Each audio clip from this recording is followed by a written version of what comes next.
Apa itu surat lamaran pekerjaan? Nah, adik-adik tentu sudah tahu kan?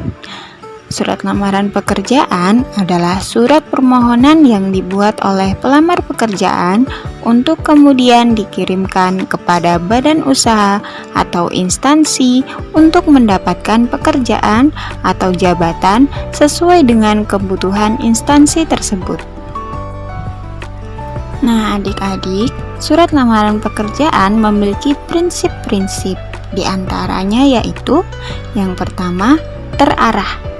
Surat dialamatkan kepada yang berhak menerima, maksud dan tujuannya jelas, dan tanpa basa-basi serta tidak bertele-tele. Yang kedua, bahasa.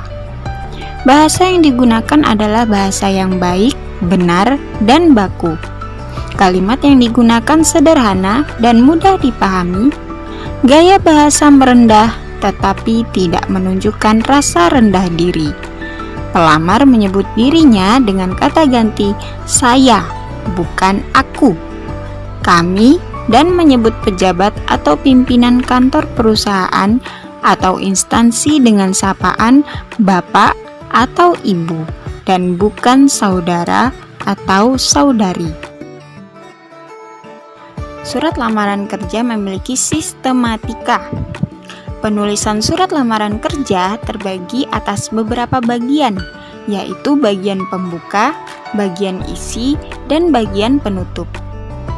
Unsur-unsur isi pada setiap bagian surat lamaran kerja yaitu yang pertama, bagian pembuka surat lamaran kerja. Isinya adalah 1.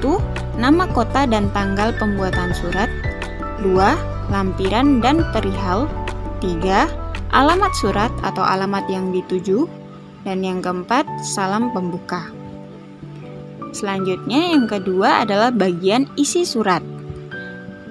Nah, bagian isi surat memuat unsur-unsur. Yang pertama, paragraf pembuka. Kedua, paragraf isi yang terdiri atas dua bagian yaitu identitas pelamar dan lampiran-lampiran. Yang ketiga, paragraf penutup, dan terakhir bagian penutup. Bagian terakhir dalam surat lamaran kerja terdiri atas unsur-unsur yaitu salam penutup dan tanda tangan serta nama terang pelamar. Nah, adik-adik, selanjutnya ada jenis-jenis surat lamaran kerja. Nah, surat lamaran kerja sendiri merupakan jenis surat formal.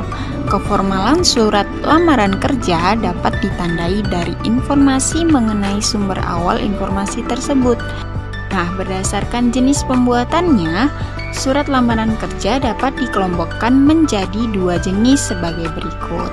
Yang pertama, surat lamaran kerja yang digabungkan dengan riwayat hidup atau yang biasa disebut kurikulum vitae.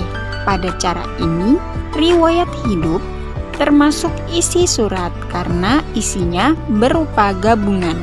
Cara ini juga disebut model gabungan.